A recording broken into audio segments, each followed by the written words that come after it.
మీలో చాలా మందికి డౌట్ అయితే ఉంటుంది కదా, డయాబెటిక్ పేషెంట్స్ ఒక కప్ రైస్ తినాలా లేదంటే ఒక చపాతీ తినాలా అని. Hi, this is doctor Srikari, homeopathy physician. చాలా మంది డయాబెటిక్ పేషెంట్స్ మేము నైట్ టైం రైస్ తినాలా లేదంటే చపాతీ తినాలా, మాకు రైస్ చాలా అలవాటండి, అసలు మానలేకపోతున్నాం అని చెప్తూ ఉంటారు.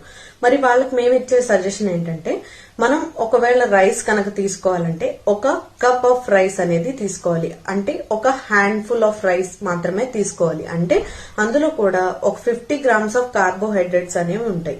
మరి ఒక చపాతీలో 15 గ్రామ్స్ ఆఫ్ కార్బోహైడ్రేట్స్ ఉంటాయి. ఇంకా 2% ఎక్స్ట్రాగా ఫైబర్ కూడా ఎక్కువగా ఉంటుంది.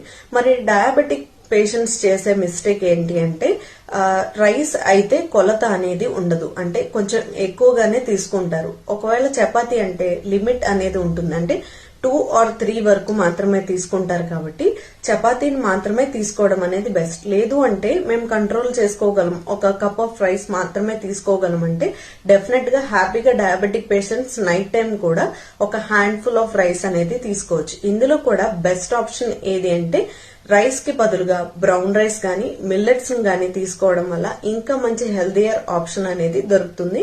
డయాబెటిస్ కూడా కంట్రోల్లో ఉంటుంది. Please share to every diabetic patient. Thank you.